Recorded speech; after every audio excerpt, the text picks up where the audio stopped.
Hello friends, welcome to a new video. I'm joined by my bestest friend in the whole world, Farmer. If you've been on my channel before, you may have seen a vlog, which I will link down below, where I read 7 books that Farmer picked from my TBR for me. I had a very nice time with them, but we're going to be chatting about them now because we've both read both the books. We've both read all 7 of the books, and we haven't spoken about them.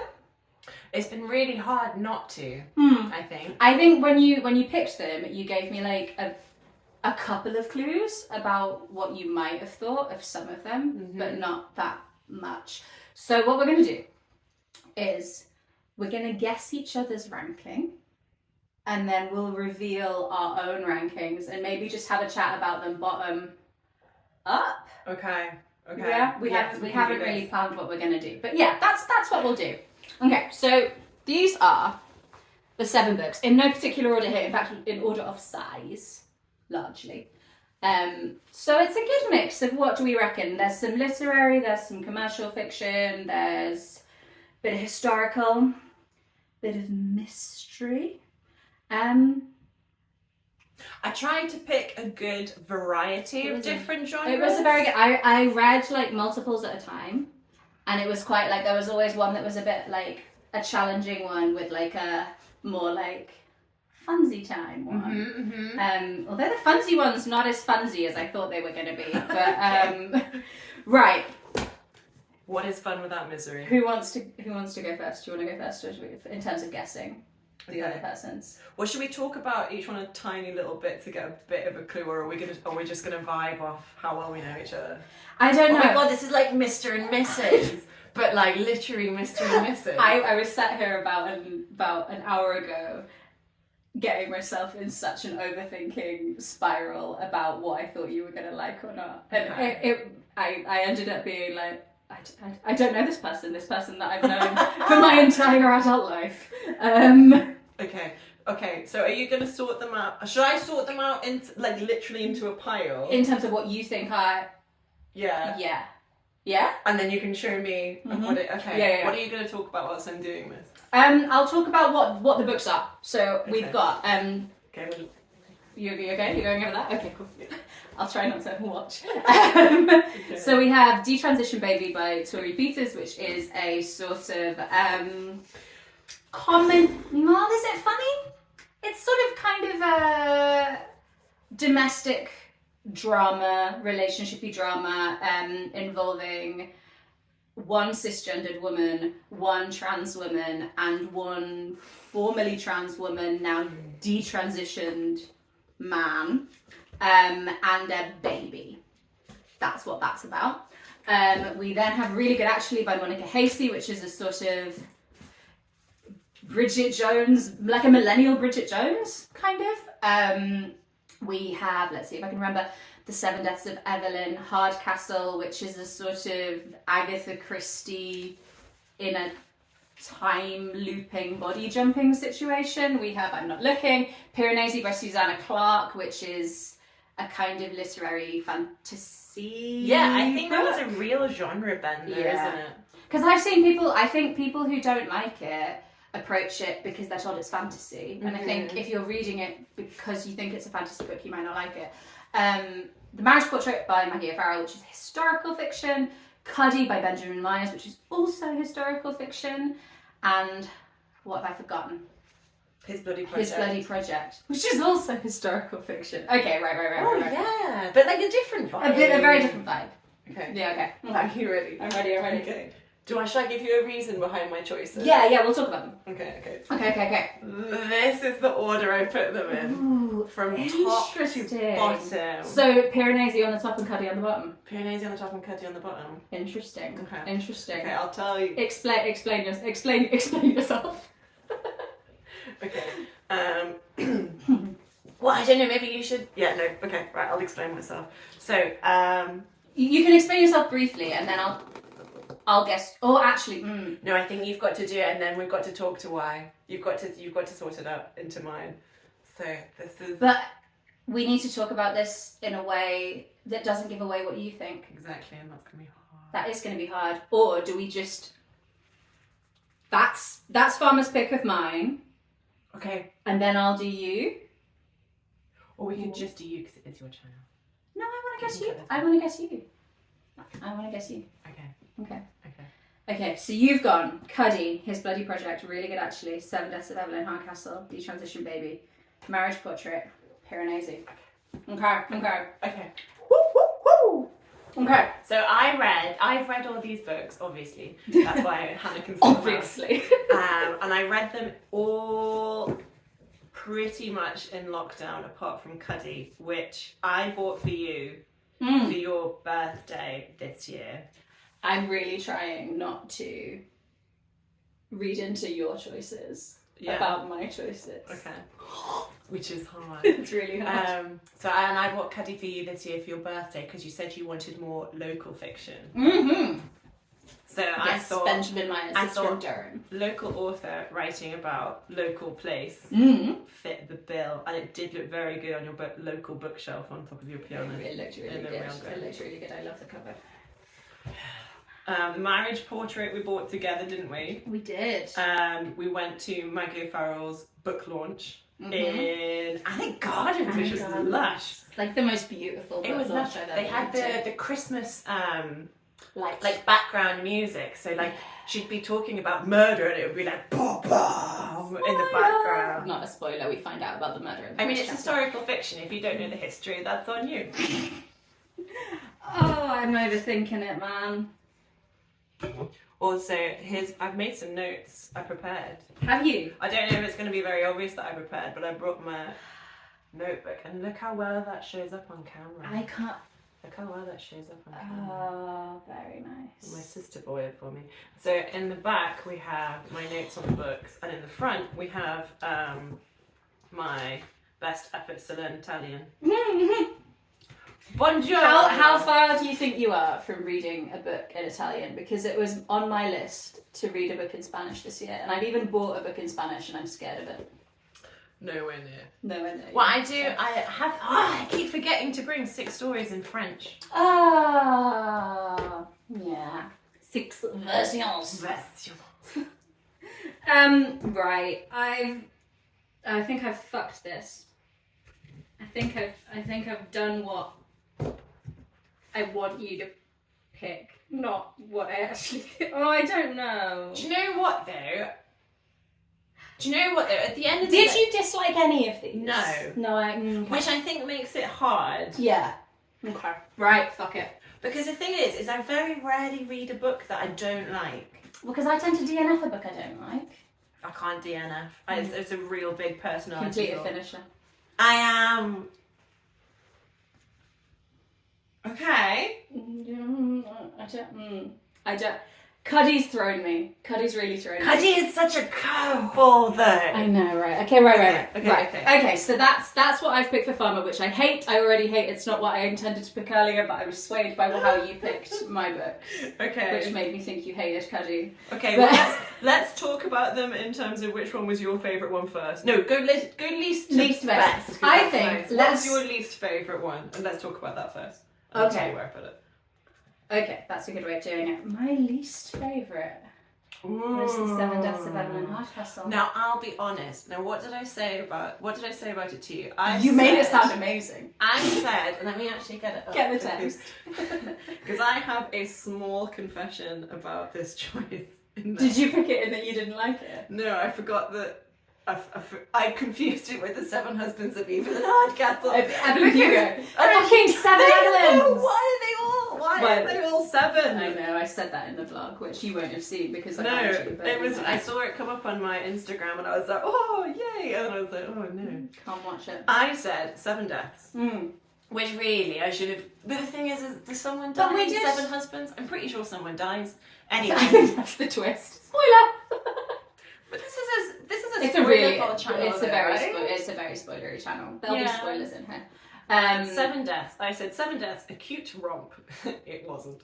I don't really. Is the 7 Deaths of Evelyn Hugo also a cute romp? It is a cute romp. Do you think? Yeah, I think that My beef with that one is I feel like the queerness is like just shoved in there. Okay, see, this is what because you said the shoehorned bisexual character is a flaw, though, and I Yes, was reading this like, where's the bisexual character? So I said, Okay, Great yeah. Gatsby meets Agatha Christie in a memoir, light reading, nothing taxing, a love letter to old Hollywood. We'll go through various emotions to do with the protagonist. Shoehorned bisexual character is a flaw. But you know what's interesting is that I think a lot of that is you can still. It is a vibe. It is the same kind of a vibe. Because he talks in the afterword about how inspired by Agatha Christie he is, and he basically wanted to do an Agatha Christie that was like a new take on a classic Agatha Christie. And he said he had jet lag and he'd been trying to come up with this way of like making it work, and then came up with this whole time loopy body jumping thing to make it work. And my issue with it is that it felt like you could tell, like it felt really contrived in terms of like, how can I make this difficult? And there were lots of things about it that I was like, that just felt like they were there to move plot forward and weren't like. It was very formulaic, and sometimes it did feel like the formula was there to push forwards, and that even he was less interested in writing some of the characters. Yeah. I thought it was very clever, and I do respect a clever book because Me too. it was unlike anything I'd read. It reminded me a little bit of Anthony Horowitz wrote a play about someone who's it's kind of similar. They're like, what's it called? We'll insert it. Insert here. And it's about a prisoner who, they think they're a doctor, but they're actually the prisoner in this like mental health facility, and it turns out that it's all just role play, and it's got a very similar kind of vibe. like Shutter Island. Yeah, I think Shutter Island came out after the play did, and it's all like things changing when you open doors and things. Very good play, but it kind of reminded me of that kind of vibe. I liked that more than you did. Yeah. Okay. Where did you put it? In my ranking, I would have put that probably about third. I think. Third. Interesting. Yeah. I am. For me, there's like a balance between it being confusing and compelling and confusing and turning me off. I fell off that line the wrong way a couple of times, where I was just confused about what was going on, and not in a I want to uncover the truth, just in a like, you've confused me. According to what I wrote on Goodreads, I think I liked it more when I immediately finished it than I did going back through it again. Got you. Okay, interesting. So it's like the opposite of it grows on you, it dies on you. Is that a phrase? Is that and I think dies actually I think my ranking would have been different if I'd done it when I'd immediately read them versus having like some books have gone up and down. That's because none of them are bad books. None of them are bad. They're all good None books, of them are bad I books. think. Yeah. Okay. Cool. What was your second least favourite book? My second least favourite. Really good, actually. Was really good, actually. What did I say about that? I said that was the first one that I picked. Yes. And that's because I don't know anyone else. I also gave it to you. I don't know anyone else who's read it, and I wanted to talk to someone about it, which is just like generally the vibe of my life. Because obviously my partner reads a lot. We have a lot of books in the house. He's an author. Yes, we get sent a lot of books as well. And he likes fiction where he feels distraught, empty, hollow. He likes. I feel like Matt and I vibe in that way. And I quite like feeling nice. Did this book make you feel nice? Did it make me feel nice? Do you know the interesting thing about that book? Well, I'll tell you what I said about it when I picked it. I said it made me laugh. It's not really a story, which I maintain. There is no story. No story. But a good commentary. She is the worst of us all. Oh, she is. She is. So I was reading some other people's reviews on this book this morning, and a lot of people had a problem with the fact that there's no storyline. I don't necessarily I don't mind no it. story. If I like the character, I don't mind no story. But I was reading this when I went to go visit my mum, and I left it at my mum's house when I was maybe 3/4 of the way through. Mm-hmm. So I had to, and I visit my mum once a month, and so I had to pick up the last quarter a month later. Okay. Which annoys me because I can listen to an audiobook and I can read a book, but I can't read more than one. I'm not like you, I haven't got little brain pockets for books. And so I found the last... She doesn't have ADHD. I found the last quarter really disinteresting. Yeah. But I really like the first 3/4. Would I feel the same if I'd actually read it the whole way through now that you're saying no? Well, okay, so my problems, weren't really with the story and that nothing happened. I think I would have liked it to be 20% less funny. Like, I think there were like too many jokes and quips and gags, and it just got a bit like much. And also, I just really didn't like her by the. She's like, to me, I compared her to Bridget Jones earlier, and I think you're supposed to feel that way about her. Like, she's very imperfect but lovable. And I struggled to love her, which made me feel like a bad feminist. No, I know what you mean. She wasn't a likeable protagonist, but yeah, were you supposed to like her or not? I'm not really sure. I don't know. What really caught me about it is I just really loved the opening. Yeah. I think the opening's really nice, but I really like Schitt's Creek that she also wrote. Yes. Which I didn't think I was gonna like, because it is very like American for an American audience, and I think this is that kind of vibe as well. Yeah. That like I do find American comedy and English comedy very different. We have tried twice to watch Schitt's Creek, and it's not. Something about the humour just doesn't quite translate. I think I'm too grumpy. Yeah, but grumpy humour is good too. Yeah, but yeah, like I don't think it's a bad book, and I really recommend it for like a holiday. It's a good holiday read. Oh my god, it's such a good holiday read. Really good holiday read. And like I wouldn't read it again. No. But I had a great time reading it. But I would read other things that she wrote. Like, I wouldn't reread this, but if she brought out another book, I would still read it. Because that's her debut, isn't it? Yeah. Yeah. No, I think that's a solid. I also think even just the set, so it's about a woman who's in her like late 20s, and her marriage falls apart after just like around a year.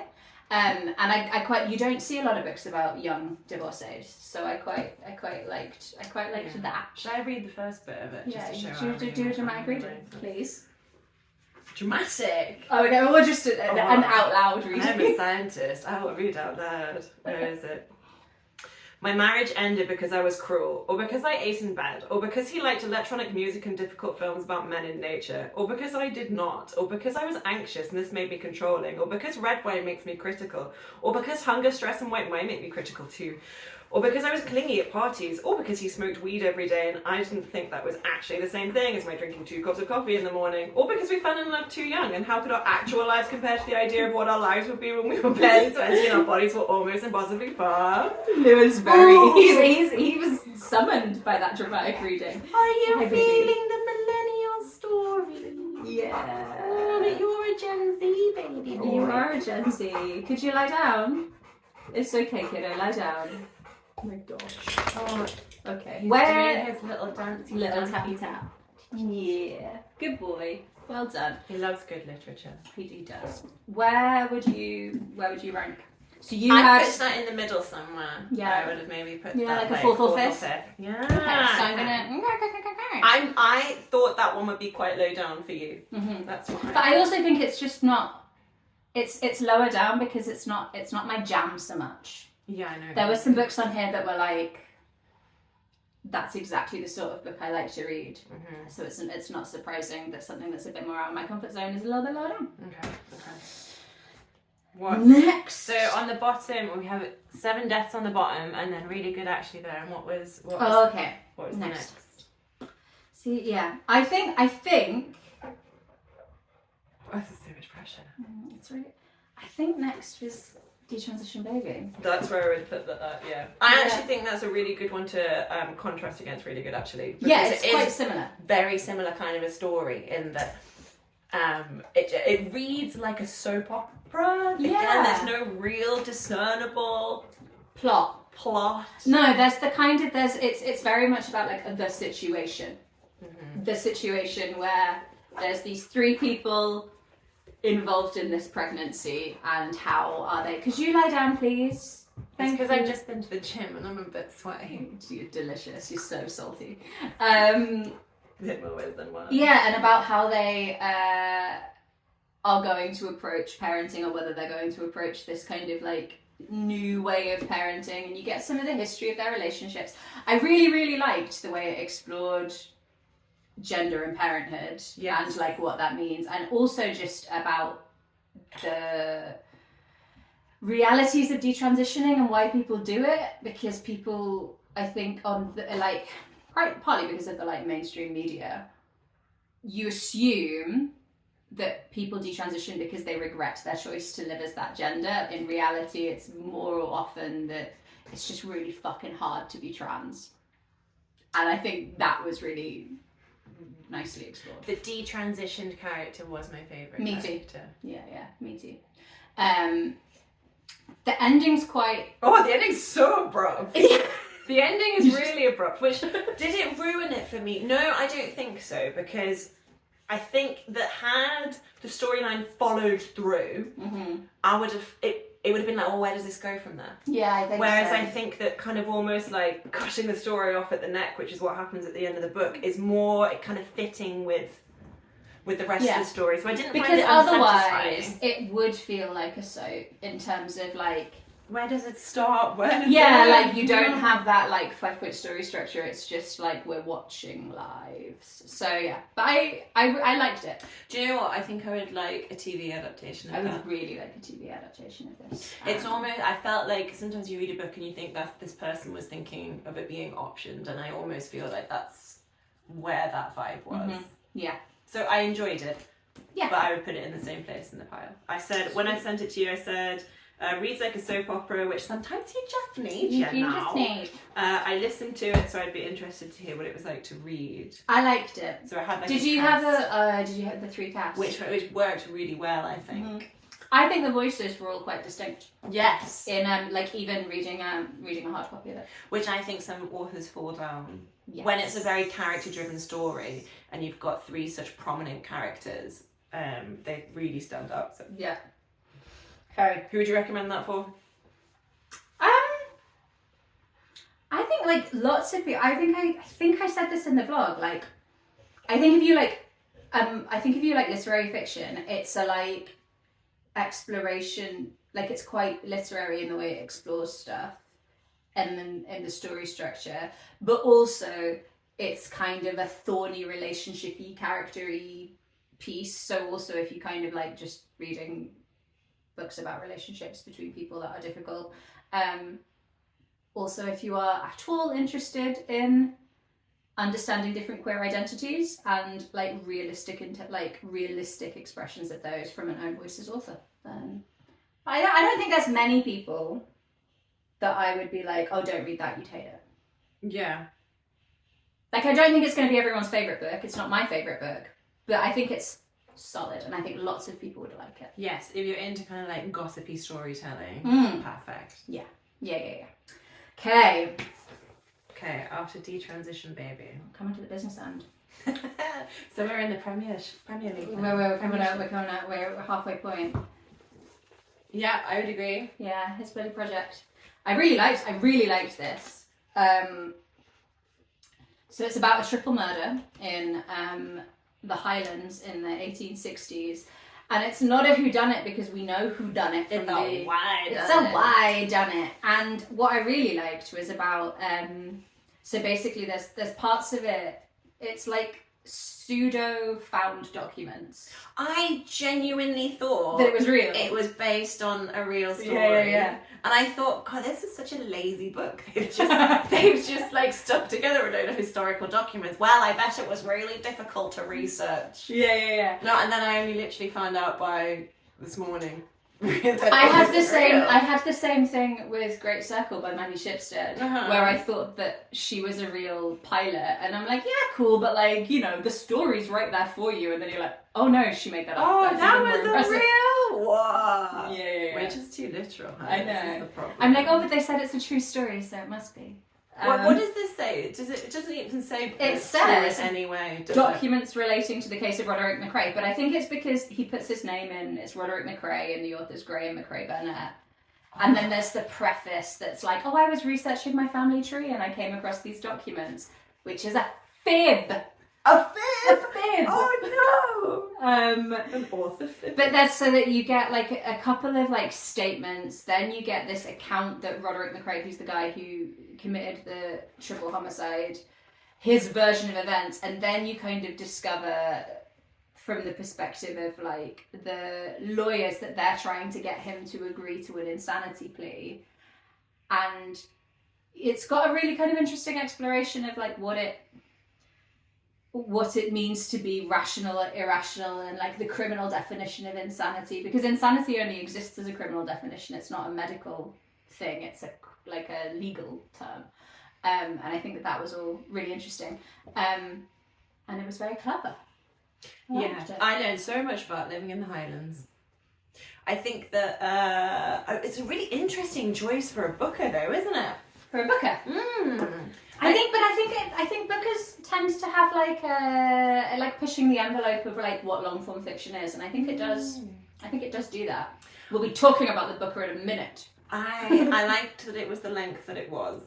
I think I really enjoyed it, but I wouldn't have wanted it to be bigger. No, and that's not a good review. I think the writing was very good writing, in that the writing was very apt for what the book was doing, but it was not the most enjoyable thing to read. You know, like, it was very realistically written. Yes, which isn't always a good thing. And a lot of these documents are statements in non-fiction, and they do a very good job of being statements in non-fiction, but it doesn't feel like you're reading a novel. So I listened to this one. Okay. Audible, and the accents were delicious. Oh, yeah. Ooh, talking about the laird. The laird. I don't think that the whole, like, fiefdoms, how do you pronounce that? I don't know. I don't remember. But yeah, like that whole like system with the lairds and the like, liked it. I said when I sent it to you, very clever. It was such an interesting commentary on a community that I knew nothing about. You'll feel sorry for the murderer, and I kind of love that. I did feel sorry for the murderer.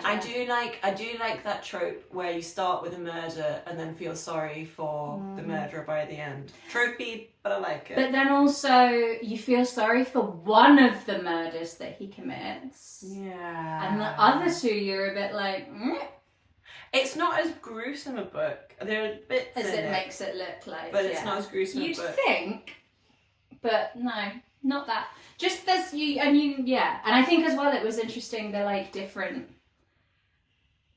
the way he remembers it so clearly, but then other facts come to light, and you're like, oh, you don't remember it as clearly as you think. I do enjoy an unreliable narrator. Me too.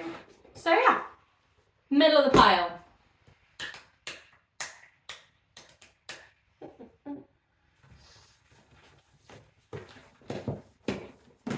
Three very strong contenders. Three real good books, man.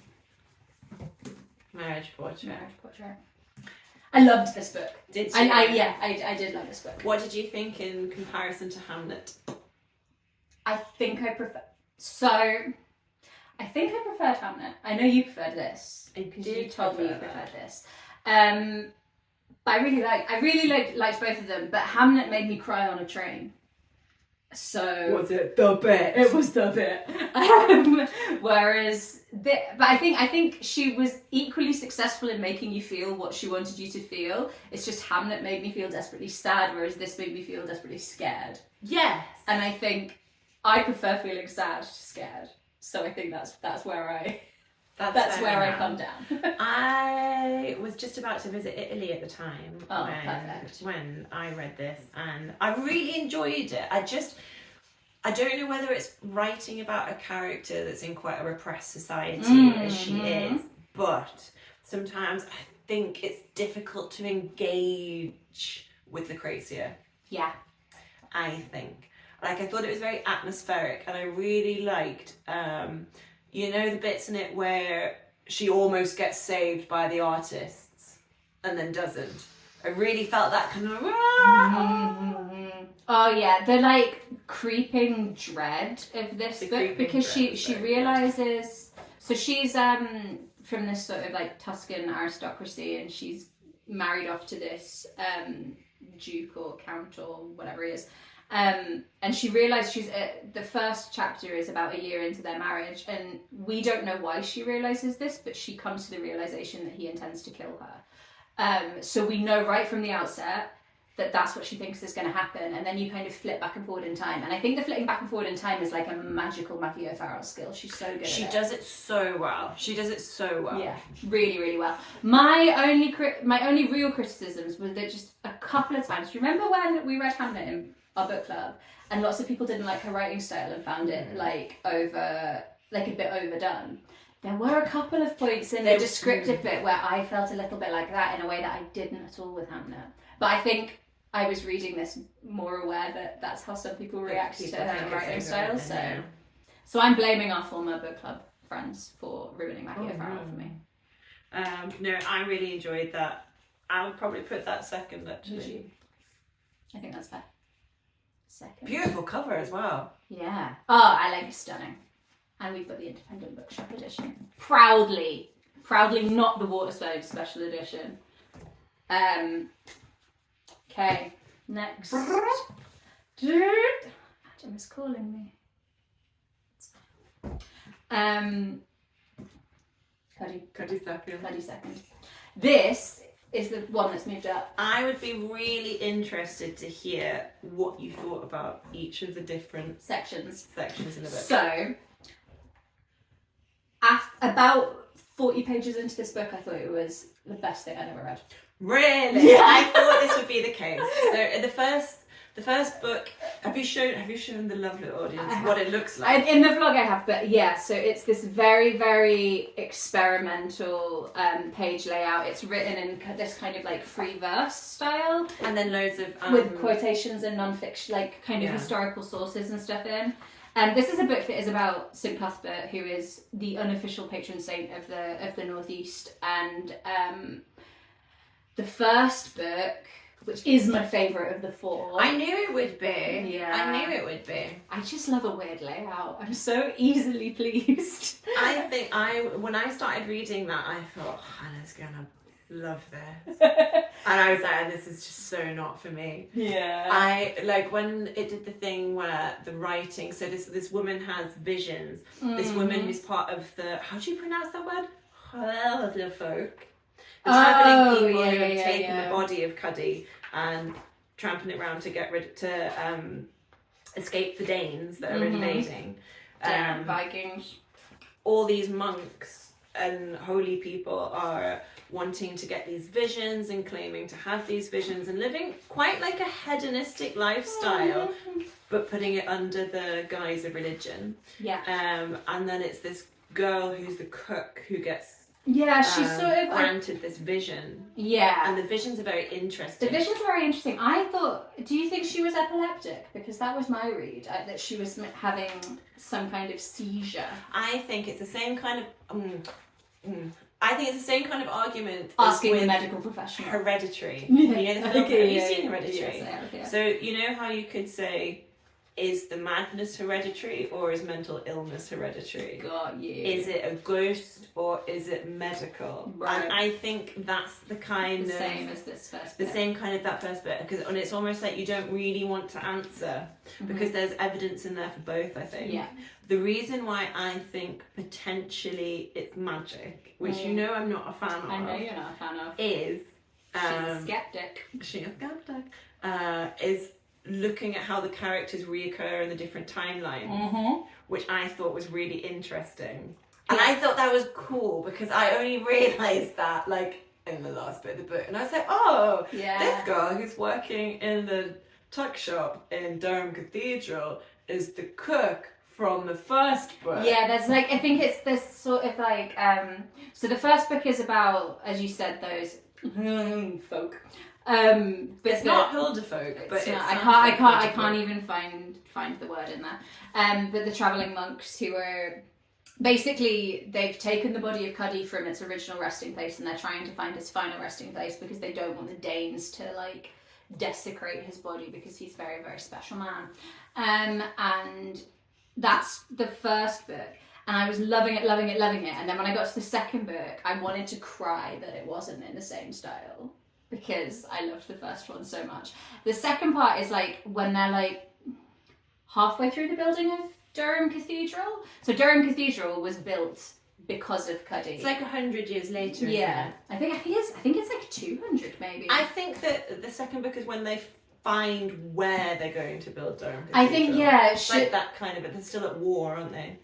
Yeah, but they're building it, and there's the woman who's having the emotional affair with the stonemason who's working on the cathedral. And it's like a domestic violence kind of storyline, which I just wasn't expecting. No, it's a real like sharp left turn. You go from quite an experimental first book straight into like quite a violent, and horrible storyline, which was really interesting. That could be again why I didn't like the first part of it, is because it then juxtapositions so sharply. Yeah. But like I guess that's what he wanted. He wanted so. you to feel bad. And the second book is written in second person, so it's very like feels very immediate. Yes, they're all written differently. They're all written really differently. Because then the third book, writing in first person, and diaries was my favourite. See, that was my least favourite. I knew you'd like it because I was just imagining. So it's about in the 1900s. It's about this academic who comes up from Oxford to supervise the two priests exhuming the body of St Cuthbert, which by this point allegedly hasn't decayed at all. And he's a saint! We are men of science. We want to make sure that it is okay. And he's like, well, I will check to see that it's okay using my science. And then he starts seeing ghosts. And I just imagined this man in a tailcoat, just this southern man being like, oh, northerners. And I had this just such a clear vision of that character, and it made me laugh. In your head? Me. Yeah. Yes. Because I thought, what a good part in a play this would be for me. I know that it would like if I could be a bit more male, that would be what the character would need. Whatever. But it was good. He didn't strike me as very masculine. No, he was quite feminine. Yeah, I would love to play that part. And then the last part, was that your least favourite? No, it was my second fave. My second fave. I really the modern day one. So I loved the first and last books, and the middle I could appreciate, but I didn't enjoy reading them as much as the first and fourth. The last one's set in 2019 about a chap who has reoccurred in each of not the 1900s book, I think. But each of the stories, and is caring for his mum at the same time as being a dog's body in the renovations of Durham Cathedral. And do you know what that storyline reminded me a lot of Shuggy? Yeah, for sure. Big Shuggy Douglas Bane. Stuart vibes. And I really liked that bit. Yeah, me too. So what an odd book. Really good. I am devastated this isn't on the Booker Prize long list. I'm really surprised it's not done to more. me, this is everything that the Booker Prize normally tries to go for.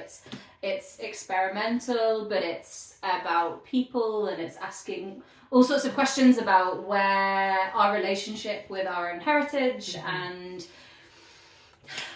I really liked how you underlined loads of words in it that were like.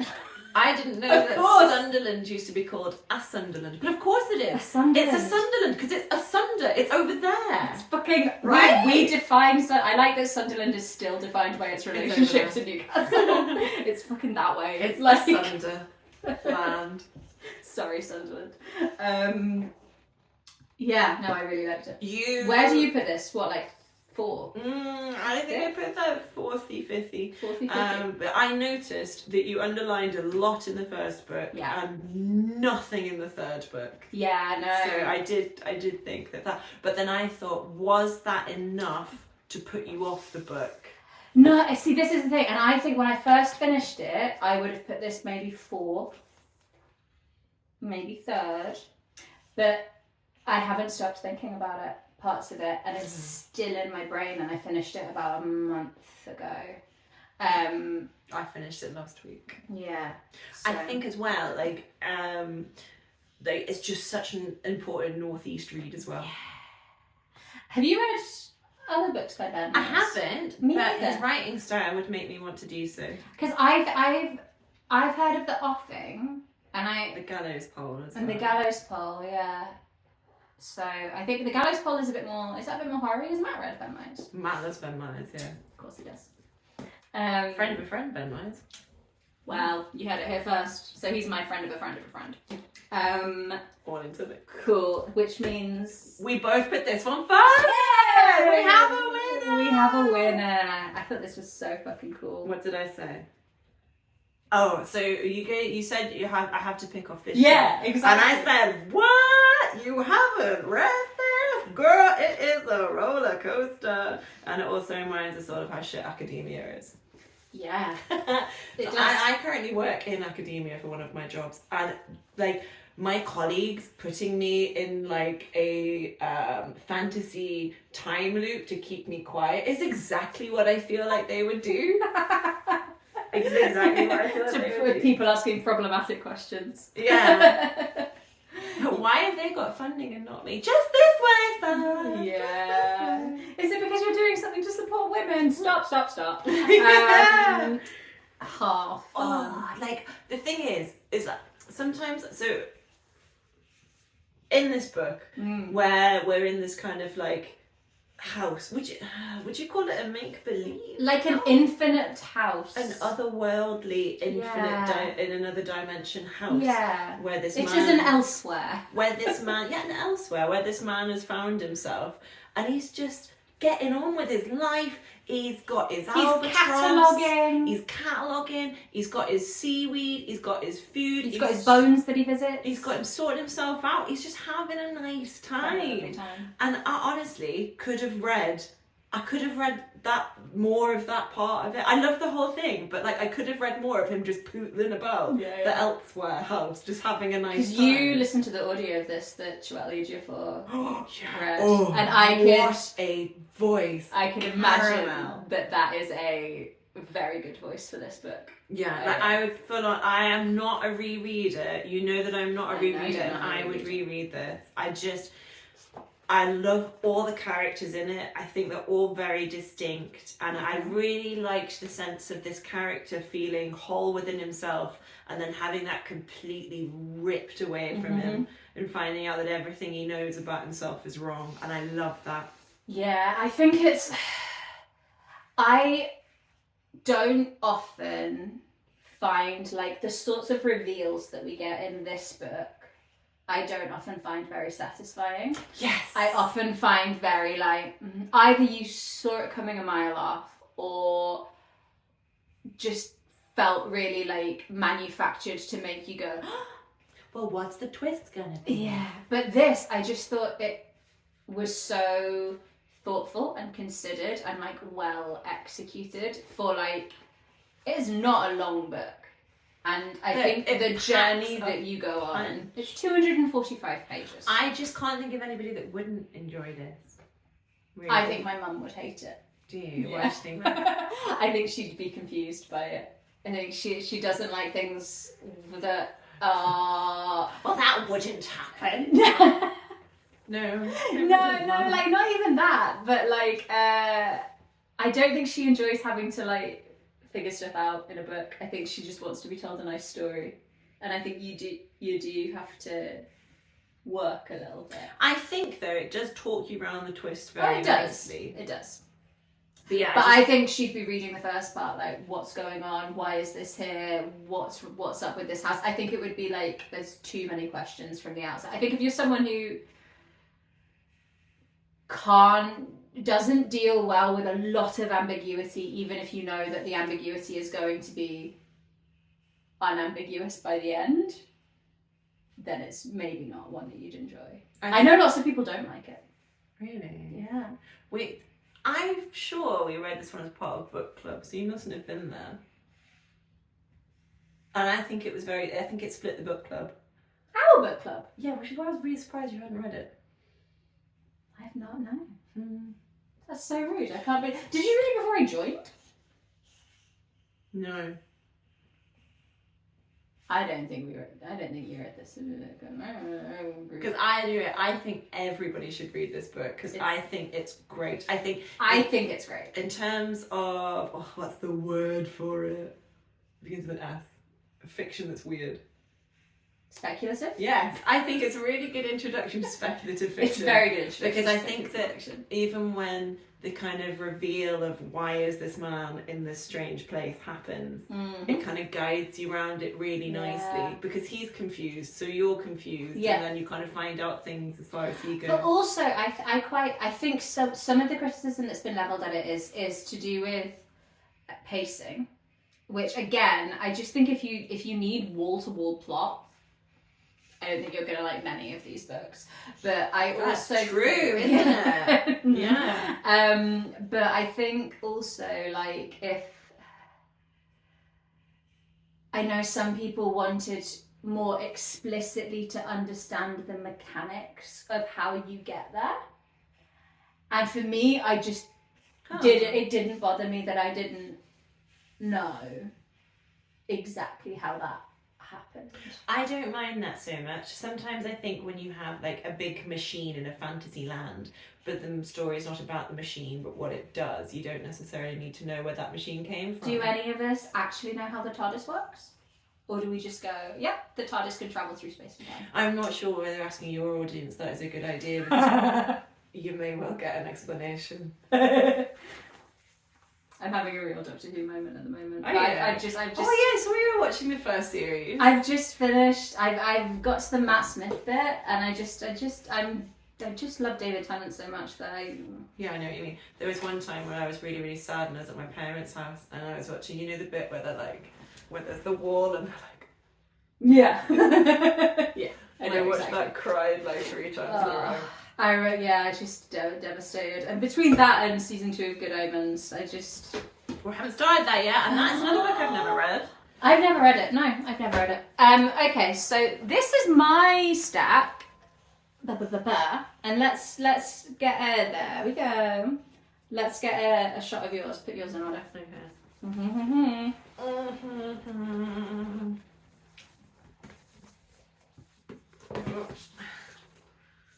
Probably that one. Interesting. That's probably where I'd Yeah. go. So I'd say. Oh, interesting. Did I get you quite close then? I think you did. So I think at the end of the day, Hannah, friendship wins. And everyone should read Piranesi. And everyone should read Piranesi because we both agree. It's our winner of the stack. It's our winner of the stack. Winner of the month. We should do this again. I think that's what I'm saying. Well, Not should we immediately. see what your audience say? We should do this again, right, guys? We should do this again. Do you know what? I this is such a strange thing, but I really like being told what to read. Yeah, no, I think I really like it, and I am book clubless at the moment. that's why the whole like vlog thing really works. And I've got like a few other pals in that jar as well, who I think I'm gonna get people to pick. But I think I'm just gonna put you back in because you did so well. Oh, Good choices. next time maybe I should pick off my shelf. It doesn't help me read the unread books on my shelf. No, but also it's not buying any new ones. That's true. That is Which, true. let's be fair, is. But would we do this Awesome. again with books that you haven't read? Yeah. Because Cuddy was the only one you hadn't read before, Yes, right? that's true. Yeah. Hey. I'll be up for that. Awesome. Well, thank you very much for being here. Let me know in the comments down below if you've read any of these, and if you've read all of them, I want to know your rank order. And if you disagree vehemently, Mm. I am up for that too. Yeah, fight Farmer in the comments. I mean, she's really strong, so don't. But cool. Bye, friends. See you later.